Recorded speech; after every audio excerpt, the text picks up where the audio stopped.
Representative Neguse, let me start with you. Did you ever get an answer to your question about what is the crime that your colleagues on the other side of the aisle are preparing to impeach Joe Biden for? Well, good evening, Joy. It's good to be with you. The answer is no. I never did get an answer, and I don't think we're ever going to get an answer, Joy, because there is no answer. The reality is that Republicans are pursuing this on behalf of Donald Trump. As you articulated so well, this is an act of political retribution that Donald Trump has compelled House Republicans, ordered House Republicans to pursue. And the sycophants that they are, they have decided to do so. And it's deeply disappointing, but perhaps the most confounding and frustrating part of all of this is that they openly concede that there's no evidence of wrongdoing. They have yet to articulate any cogent crime that they are investigating, any connection to the constitutional standard for impeachment. It is, in my view, a deeply flawed distortion of the impeachment process, and it's reflective of the misplaced priorities that House Republicans are pursuing right now in the U.S. House of Representatives.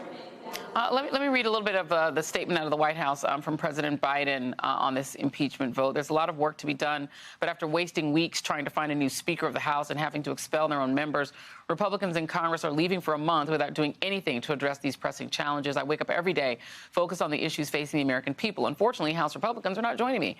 Instead of doing anything to help make Americans' lives better, they're focused on attacking me with lies. Instead of doing their job and the urgent work that needs to be done, they're choosing to waste time on this baseless political stunt that even Republicans in Congress admit is not supported by facts. Representative Neguse, to come back to you for a moment, what has the House of Representatives accomplished in this past session so far this year? I hate to answer the question the same way, Joy, but the answer is the same. Nothing. Republicans have been in control of the House for the better part of the last year, and they have nothing to show for it. I couldn't agree more with the president. I share his frustrations. I suspect the vast majority of the American people feel the same way. I mean, you think about the last 11 and a half months and what has the House Republican Conference achieved. They tried to shut the government down twice.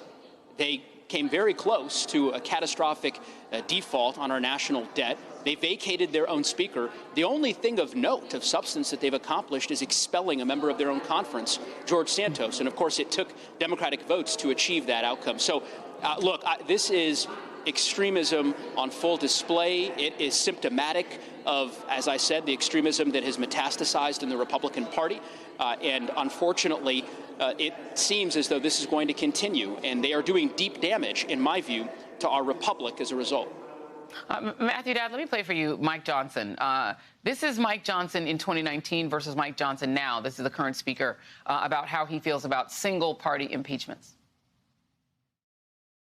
The founding fathers, the founders of this country, warned against single-party impeachments. They said that it would be bitterly divisive, perhaps irreparably divisive for the country. When you have a majority of the House of Representatives go on record, that sends a message. The founders of this country warned against a single-party impeachment. You know why?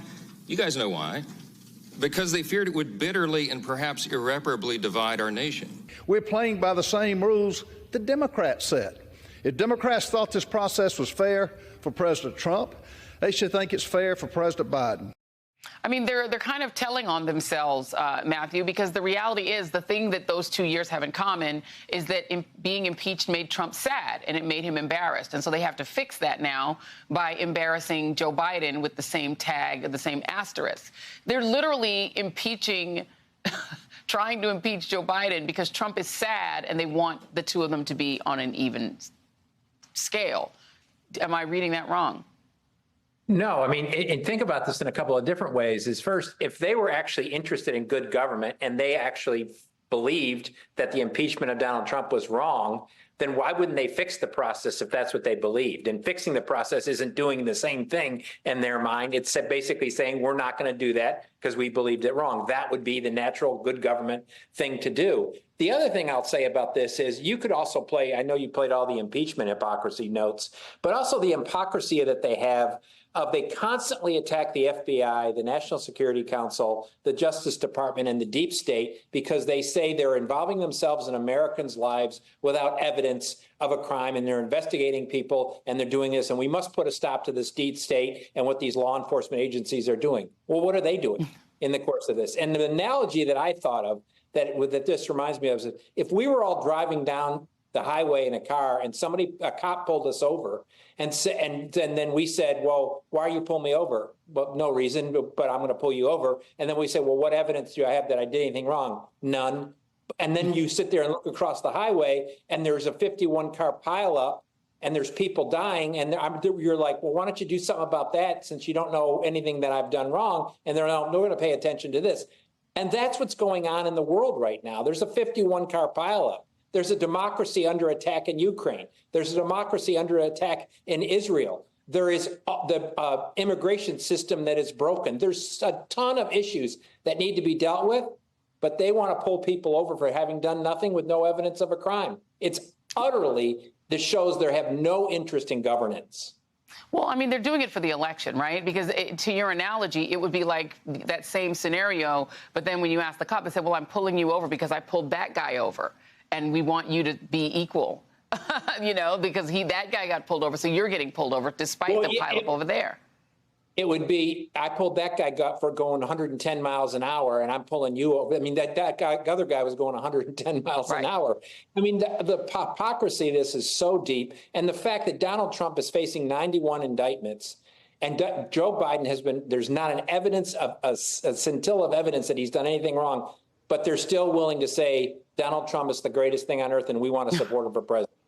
Yeah. And you know, Representative Neguse, the issue here is that Donald Trump was impeached because he tried to bribe and strong arm a foreign government to get fake data that he could use against Joe Biden to win an election.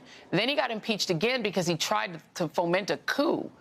I don't know how they think that that's the same thing as Joe Biden lending his son money to pay his car note. But that's literally what they've got so far, right? They've got Joe Biden loves his son and helped him pay his car note. And so they're saying, well, these two things are the same. Coup and trying to bribe Ukraine to try to win an election, and paying the kid's car note because the guy's car note because he had problems and he had drug problems. And then one more thing I just want to throw to you, Representative Neguse. Jim Jordan is now stomping around saying that they might hold Hunter Biden in contempt if he doesn't show up for subpoena. He wrote a letter to the January 6th committee saying, I don't have to do the subpoena. This is an unprecedented and an inappropriate demand. This request for outside the bounds of any legitimate inquiry, blah, blah, blah. I don't have to. He threw that subpoena on the ground and spat on it. How can he then try to enforce subpoenas? Yeah, well, two things I'd say. First, Joy, I agree with you with respect to the complete false equivalency that Republicans have tried to draw between this baseless impeachment inquiry and, of course, the last impeachment that the House conducted, which was a bipartisan impeachment.